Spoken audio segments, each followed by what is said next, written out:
All right, and then the other question I have, just to follow up on you mentioned the example of somebody who sold 0 franchises. Can you speak to how that conversation went after this meeting? Like, how did they get in the room and then come out of it not selling any franchise?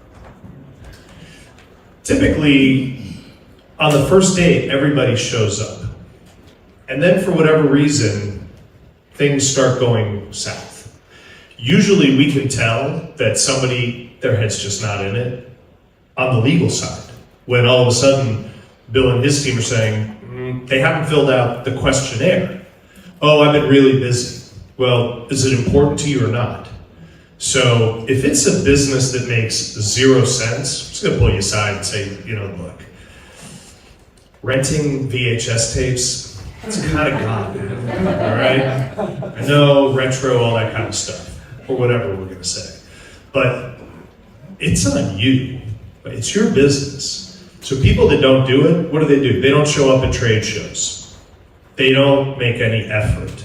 But like the canary in the coal mine is, how come you missed your meeting with the attorney? It's like, how come you missed your flight? What happened?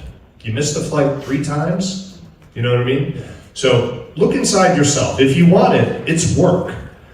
There's 330 million people out there, and they all have needs. Your job is to go and hustle harder and faster than the other guy. So when I look at why people fail in anything, it's because they just didn't do it. Not the concept, it's just their personal. Right.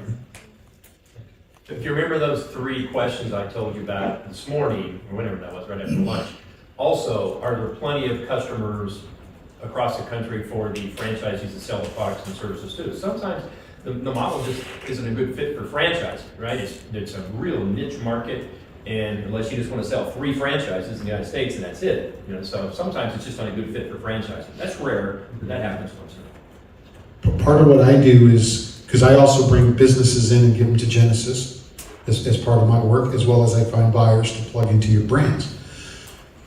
I turn down 3 a month as I do a cost benefit analysis. It's not going to work for your franchisees. It's not going to work for you.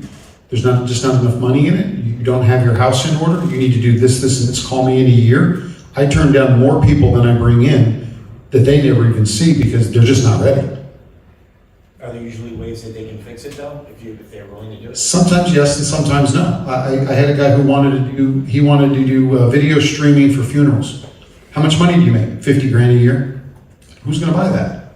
Right? It's not worth him to set it up, and it's not worth for somebody to come in and spend $25,000 or $50,000 in fees to make 50 grand a year. They're just not going to do it. Like the model doesn't work for multiplying it, right? There's no benefit to putting it on the copy machine and turning out copies. It's just not going to work. So I politely tell them no. The world is rife with bad ideas. It really is. We had who I'm going to talk about, selling refillable travel size perfume and cologne dispensers. Because everybody needs that, right? But then you can refill it with your favorite cologne. Okay. So look at it. I mean, I appreciate you want to make the world smell a little bit better, but I don't think that's a franchise, and I don't know if it's actually a viable business. So I hope I didn't crush his hopes and aspirations, but that's a true story. Mr. Wonderful told him to take it behind the shed and shoot her. I wanted to put him out of his misery, okay? He's got the business behind the shed. Yes. So if you have a franchisee that they're not meeting your expectations, they're just doing okay, but okay is not what you want. How do you fire? Which is why you don't want to have giant territories that you give to a franchisee, okay? Because unless they're doing something egregious, and Bill's going to talk about termination for cause, cure, uncurable, etc. If they're just doing okay, but they're within the bounds of your franchise agreement, then what I would do, 2 things. 1 is make sure that you have a really robust resale program, okay? And that's what we can help you with at the FCC.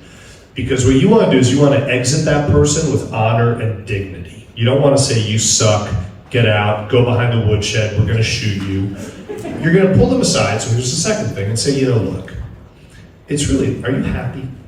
If they're like, I love it, probably not gonna happen. But usually, if they're not making money, right, it's not like, la la la, boom, it's, this sucks, and it's going down, and I'm trying to keep the plane up. Go, look, it's not working out, let's help you find a buyer and get you your money back, or some portion thereof, or maybe more, right?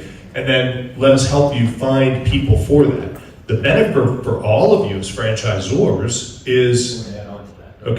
is that typically the second owner of a business is more successful than first, because the second person comes in and the business is already open and operating.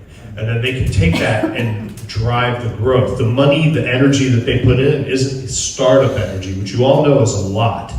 For you, you want to keep that business open for two reasons. One, you don't want to ding your FDD under terminated, sold, or other, closed.